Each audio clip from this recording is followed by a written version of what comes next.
Holy moly, Philster, you've had a haircut. I thought it was Lex Luthor. Yeah, I rubbed some of that cream into it that makes all your hair disappear.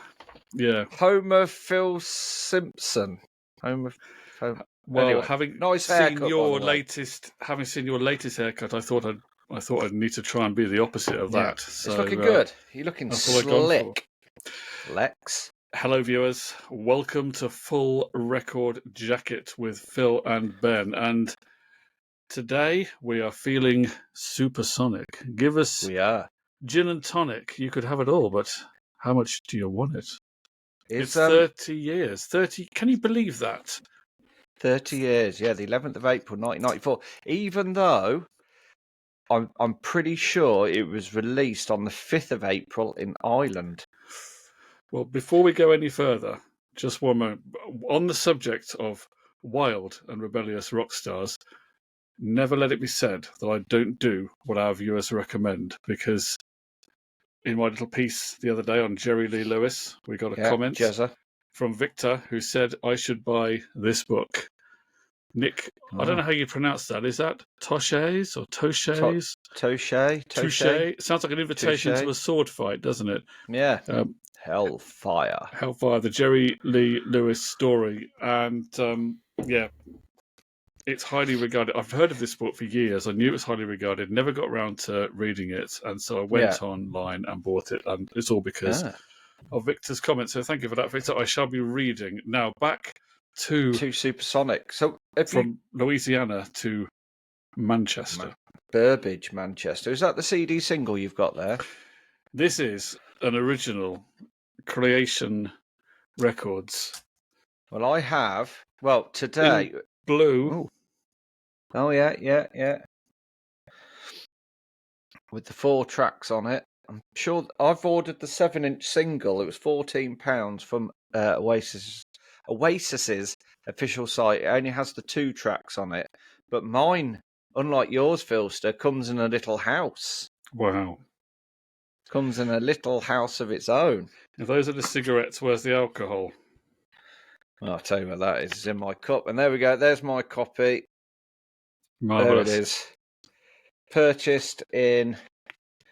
I was a little bit late to the party. I think I ended up purchasing mine in 1996. But this is at the 4 singles in there and an interview disc and a little card. I've got 2 copies of the single because I bought 2 copies of everything, I think, at the time. Oh, it's got a little booklet with it as well.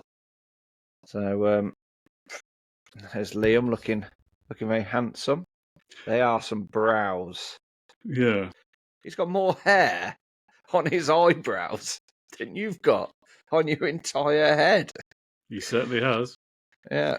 So, Supersonic recorded at the Pink Museum, Liverpool, which I think is now the Motor Museum, December 1993. Oh, is that right? So they didn't record that at that place in Wales? No. Okay, I didn't know that. I think the real people had a lot to do with that studio. Whether it's their studio or not, I don't know. But right, because they had something to do with one of the B-sides, which we'll get onto in and Columbia. Yeah, that's what I meant, because there's it's a B-side. B-side. It is, yeah. Now, this was not the very first I heard of Oasis, because I was kind of half in on the secret, because I never saw them live until 2002 or 2001, whatever. When was the Heathen? Was that Manchester? When was it? It was in Birmingham. When was Heathen Chemistry tour? 2002. Well, that was the first time I actually saw them. The only time I saw them. But my cousins had seen them up in Manchester. One of them was at university up there. They had seen this band, Oasis, a number of times in small venues. And I first heard the band on a bootleg tape of a gig. Have you still got it? No, my cousin had it. I don't know whether he's still got it. It's possibly worth... I don't know whether it's worth anything now, but... You need to find out if he's got it, Philster. How have you kept this from me for almost 30 years? He had it on the tape, and he had it on in his car. And I remember there was a gig, and I think someone came on and announced them. I don't know who it was. And then on this particular gig, I'm sure the first song was Live Forever, which I think must have been a relatively new song. And I think I heard that bootleg before. I certainly heard one bootleg before Supersonic. I can't remember whether it was the one with Live Forever on, or maybe that came later. I'm not sure, but that was the first I heard of them. So, what was your first memory of Oasis, Mr. Superfan? The Word. That's the first time I heard of them. But obviously, at the time, Superfan.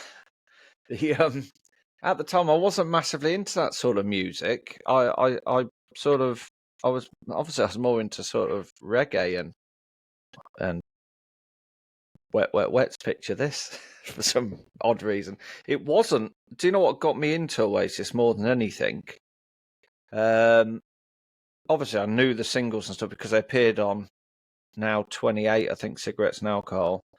Was listening to the B-side of Roll With It.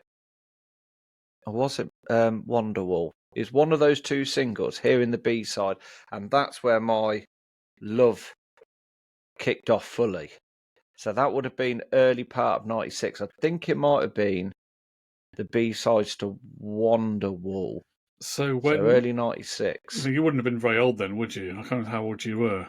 Well, 94, I was 15. So I just turned 15 when this song came out. Yeah, right. And I remember watching it on The Word because I used to watch The Word on a Friday because you had The Word and Eurotrash. That's right.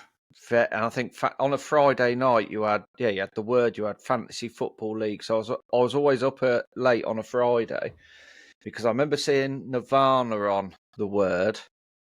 And I remember Oasis on The Word, and I remember a couple of other bands on The Word. But if you had asked me in 96, had I seen Oasis on the Word, I would have gone, don't know. It wasn't until I re-saw the footage, I was like, oh yeah, I do remember watching that. I don't think I missed an episode of The Word at the time. So, and I think I do recall them being on the White Room around 94. I remember watching the White Room. Yeah, I think there's a Supersonic on the White Room, isn't there? I believe. Have I seen that? Something like that. So I remember watching it because that was obviously another late night sort of program. But yeah, once I sort of got into them early part of 96 fully, then I went on my splurge of buying everything I could get my hands on. So, and Supersonic was one of the first. I think the first single I bought was Don't Look Back in Anger because I think that came out relatively soon after My Love had kicked in. And then I went on the splurge of buying all, because it wasn't just the singles you were buying the B-sides. And I think on this one you've got I Will Believe, Columbia, haven't you? And Take Me Away. So yeah, I wanted to talk about them. But the thing I remember the Supersonic CD single. Then I remember, did I buy it at the time? I can't remember. I also remember the follow-up, of course, was Shaker Maker, which I always thought at the time was okay, but I didn't think it was quite as good as Supersonic. And I thought it was a little bit, sort of a little bit Happy Mondays-ish for some reason at the time. A bit Manchester. And then, the one thing I do like about it, I love that cover. It's a groovy cover. It is, because obviously they never had any song titles on their singles, did they? Yeah. And then I remember, I think that was deliberate. I recall thinking that Live Forever was a good song when I heard it on this bootleg. And then, of course, they released Live Forever was, I think, the third single, wasn't it? Around about late summer 94. I remember hearing that played on the radio when I was in my car and thought, oh, yeah, this is that song. Again, and being hit by it, thinking, wow, this is brilliant. Yeah, and I think that was the first moment that, rather than just thinking they were a good new band or interesting new band, that they were a brilliant new band. That was for me. But as you said, there are B-sides on this disc. Now, there are. I have to say, should we talk about Supersonic itself as a song? Let's talk about Supersonic, and then let's go into those other tracks. B-sides. So what can you tell us about it? Well, obviously it was recorded December 93. Now, and your namesake, who was the tour DJ, for Oasis, Phil Smith, he's reported to say that because I think they were renting the studio. Well, the studio time was £300 a day, and they think from when Noel went off to write it because they were having a Chinese takeaway to it being recorded and then fully properly mixed, it's somewhere between 8 and 11 hours, which is, quite something really. But it's there was never a demo done for it. What you hear is the original first take of it. It was never demoed, never re-recorded, never. Really? I mean, I don't know how much of that is true. Well, they must have played it on stage before they did that, did they? Or was it? It wasn't even played on stage. It was no, just because he written. came up with it in the studio. He wrote Okay. He wrote the lyrics and stuff. That they I think they had the structure, not the structure of it, but the basis of it from a jam that they used to do. Okay. And, so there was a run through, and then the first time onto tape was what you hear on the record, basically. It's basically what you hear on the record. Well, I think Liam's vocal is one take, and I think from what I read, I might have to research this. I'm sure when Noel at the start does the pick drag down the strings. Yeah. And a few people have said that was done because of Tony's drumming was not that great. Just to distract from it, yeah. Okay. Yeah. But I like that kind of lazy sort of intro with the drums as it comes in. I don't sort of. Yeah, I don't have a problem with it. I never had a problem with it. Yeah, but because this wasn't going to be the original single, because obviously this track didn't exist until this day in December, because I think Bring It On Down is what Creation wanted as the original single. And they tried working on that, couldn't get that to work. And then I think the B-side, I Will Believe, was then muted as being a single, but it was deemed too shoegazery. And one of the takes of I Will Believe was deleted off the tape because it didn't have a spare tape to put down the recording of Supersonic. So I Will Believe was rejected for being too shoegazery. Yeah. I can think that some of our viewers would be quite shocked to think that one of our viewers will be very shocked. Could be considered too shoegazery. Anything could be considered that. So I Will Believe was never done in the studio because that's a live version on this. That's a live version. It's the only version, I believe. But I will believe that there are takes of it in the studio. Right. But yeah, I mean, as a song, I mean, the lyrics mean nothing, but yet mean. People have said it was about prostitution. I don't think it is. We all know the story. Elsa was the Doberman or Alsatian that had flatulence. Okay. Hence the line. Oh, we all know that. We all know it was a Doberman with flatulence. Really? Okay. Yeah. Yeah. It was either Doberman or a Alsatian, and the dog's name was Elsa, and had flatulence. Hence the line. I know a girl called Elsa. She's into Alka-Seltzer. Well, I knew that he was obviously very Beatles influenced. Obviously, I didn't know that he'd done a McCartney and written songs with his dogs' names in. I think the BMW line, "I will ride with you in your BMW," is because he'd been in one of the Real People's BMW the day before. And then obviously you've got the "Will you ride with me in my yellow submarine?" or "Sail with me in my yellow submarine." Yeah, there seems to be some kind of reference in there, doesn't there? A subtle reference. There may have been one or two more in the Gallagher canon. Yeah, and then obviously you've got what else is in there? I'm just trying to think of there's quite a few throwaway songs, like throwaway lines, and they're like, "He lives under a waterfall. Nobody can hear him. Nobody can ever hear him call." So, but yeah, I mean, Noel did say the lyrics don't mean anything. It's all about the melody. So, but I love the lyrics of Supersonic, and I think it's one of those songs that just doesn't age. It's one of those songs that worked well in the mouth of Liam, doesn't it? Lines like, "I'm feeling supersonic, give me gin and tonic." Yeah. It's just with his delivery. It works with his delivery. It wouldn't work with some vocalists, but it works with him. It wouldn't work with the Lighthouse Family doing it. Maybe not, no. Or the No. Cause. I can think of quite a few people with whom it wouldn't work. Atomic Kitten. Now, these B-sides, listening to these B-sides, which I did just before we came on, they're not bad, but I would never have thought, just on the strength of these, that this would turn out to be one of the the best B-side bands of their era.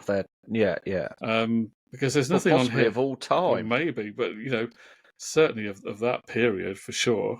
And yeah, I mean, I can't think of many other bands that have put so many strong songs on B-sides. On B-sides, yeah. So, yeah, I say, Take Me Away. It's okay. That's the first of the acoustic Noel Gallagher type songs, which is fine. But again, it didn't take me away. Doesn't blow me away.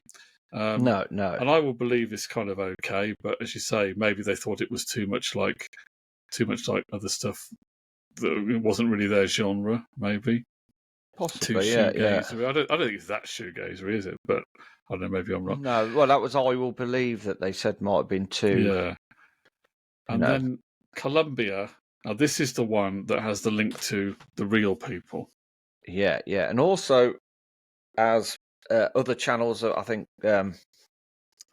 Hargreaves has mentioned that there is thingy that Liam did contribute quite a bit towards the writing of the song.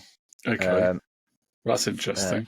And I think in the DVD for 10 Years of Noise and Confusion, which when I got that at the time, I was blown away by the fact it was 10 years since Oasis had come about, and now that DVD is 20 years old. And I think Noel does say in there that I think he never acknowledged they don't get a songwriting credit on it, but there is a song, I think I've played it to you, haven't I, that is very similar to that song. Yes. And Noel does say it was obviously written by a bunch of Scousers, because where we are, all that sort of bit. Yes, I can see what you mean. So and I think it's been a little bit of a narc in the Real People's arse over the years that they didn't get a credit on it. Who is this guy, Anthony Griffiths, who is credited with backing vocals on Supersonic? Who is that? Have you any idea? I have no idea. Shall I bring it up? You'll have to look him up because Anthony Griffiths, isn't he one of the Real People? Well, possibly. I'm sure Chris Griffiths is one of the Real People. Well, probably is, then that would explain so it. I would say that he is one of the Real People. That's what I'm going to say. Is it the Griffiths? Yeah, the Griffiths brothers. So there we go. Chris Griffiths is the lead vocalist of the Real People. So he does the backing vocals, which I have heard an isolated track, and I think they went for a Beatley style backing vocal on it. Anyway, so it's interesting that you say that was the first take. This has got me thinking now. I want to make a list of all the great records, notable records that were recorded where the vocalist did it in one take, and there was only one take. I know I can think of a few that I think I'm aware of, but I'd like to make a whole list of that now. First takes. Well, Noel does say about Liam, especially during the Morning Glory sort of stuff, that a lot of the vocals were done in one take. He would just give him some direction, and that would be it, and it'd be done. So I'd need 2 takes. At least 2 takes, Phil. You would. Yeah. But yeah, I still can't get over that it's 30 years old, that this piece of plastic is 30 years old. It is, yeah, that is quite remarkable, isn't it? Yeah. And a lot of people don't realise as well, because there was obviously 2 videos shot for Supersonic. One, because obviously back then, wasn't it? Because I think Live Forever had 2 videos, because Americans didn't get British videos. Okay, is that right? I didn't know there was 2 videos. There's 2 videos, and a lot of the video. Have you ever seen the video to Some Might Say, where they're driving in the car and that? I think so, yes. Well, that is basically cut up versions of the American version of Supersonic video. Right. What's Yeah. the one where they're in a car and isn't Liam holding up some lenses in front of his eyes or something? No, it's What's Noel holding a magnifying glass a up. Don't look magnifying back in glass? anger. That's Don't look back in Don't Look anger. Back in Anger. That's a bit Yeah, later. Yeah. with the guy out the Avengers in the video. Right. Yeah. Okay. So yeah, no, 30 years old. I would say. I mean, chart position. I think it only got to 36 in the charts. Is that right? I didn't know that Yeah, either. I yeah. thought it might have It been got slightly higher, but no. I think it was 36. Which, when you consider some of the, I suppose they weren't. It's not like today where you got YouTube and stuff. So I suppose it was it's a new spreading band. that. Yeah, spreading that word, etc. But It's a when you gradual look at the ascent. dross that was in the charts in 1994, it's it does make me wonder how it didn't chart higher. But I Boom, think it boom, has. boom. Yeah, Was let me that hear you say, was "Wow, that here, was that brothers," 94? It might have been something round about then, I should something like think. that. But yes, it'll be interesting to see if it gets back into the singles charts because obviously they've re-released the 7-inch single, and I think they might have released it on CD as well or cassette. So it'll be. But to me, it's apart from Rock and Roll Star. I think it was perfect choice for the debut. I mean, obviously, we'll never know if Bring It On Down had come out. I think it was the perfect single to start them off with. Yeah, lyrically, I think it probably was a better. It's a bit more, maybe a bit more memorable than Bring It On Down. To be honest with you, I can't even remember what the lyrics are to Bring It On Down, but I love Bring It On Down. That was always one of my favourite album Yeah, tracks on the because first it's very album. But punky, isn't it? Bring It On Down. I do really like Bring It On Down, but maybe Supersonic, Give Me Gin and Tonic was the perfect opening salvo. Yeah, well, that was because that line there came because Noel was getting a headache from drinking whiskey and beer, so he was passed a gin and tonic. So there you go, Phil. I am just a fountain of knowledge. It's all coming out of me today. It's just, it's my huge head. It's just full of knowledge of Supersonic. And obviously, it's the name of the film. Have you seen that yet? No, I haven't. What? There's a whole. Is this the documentary? You've got to watch it, Philster. Is it now available on streaming platforms? It is, Philster. Okay, so I can go on something like Amazon Prime, can I, and pay and watch it? Sure. It might be on Amazon Prime. If it's not, I've got it on DVD, and you may borrow it. Okay, And you may watch it. But So it's very, very funny. So is this a brand new documentary? I'm a bit confused. Well, it's brand new when it came out. There's been so many documentaries about these bands now. So this is called Supersonic. Hang on. This is an old documentary. This go back a few years now. About 2016. Right. Sorry. Yes. Wasn't this the one that was shown on Channel 4 when it was first released? I saw it in the cinema. Okay. I think it was done by the same guy who did the Senna documentary, and I think he did the Amy Winehouse one. Okay. Matt Whitecross? Right. I must confess, I've not watched it, and I didn't take a lot of notice of it at the time because I thought it was an Oasis documentary, and I thought, well, I kind of know a lot of it, so I didn't feel that it was that. Well, I was just reaching for the book, but the book's actually over there. But it would be a good trip down memory lane, so I shall check that out. Yeah, it's worth checking it out. So we're going to put on our party hats, aren't we? Have a bit of cake, celebrate. Do you know what, Philster? It's 30 years since this came out, which means in a couple of weeks, it's going to be 30 years since this came out, and we're going to have to do one on that. Now we've started the ball rolling, and then that. You set a precedent now. We'll have to celebrate every single single. Yeah, ever. Even so far as the one with the set of keys on the front that no one could be bothered to design a front cover. We might get that. Oh, no, do you know what? I've got that on a metal plate somewhere. One of these, I don't know if you can see it under it, but I've got this. And I ended up with two of them. And I've actually got I've got one with the Let There Be Love has got the keys on it. Yeah. Yeah, but I've got two of these, so it lives under my record player. Just to make my record player feel more better about itself. Well, viewer, do you have a memory of hearing or seeing Oasis for the first time? Did it delight your ears, or did it make you want to stick your fingers in them? You'll have to let us know, because we have got all shades of opinion on Oasis amongst our viewership. And not that that's ever going to stop Ben going on about them, so don't worry about that. Rest assured, there will be another video. In the meantime, keep on drinking that gin and tonic and sniffing that Feeding Alka-Seltzer. Supersonic. All the best. Bye for now.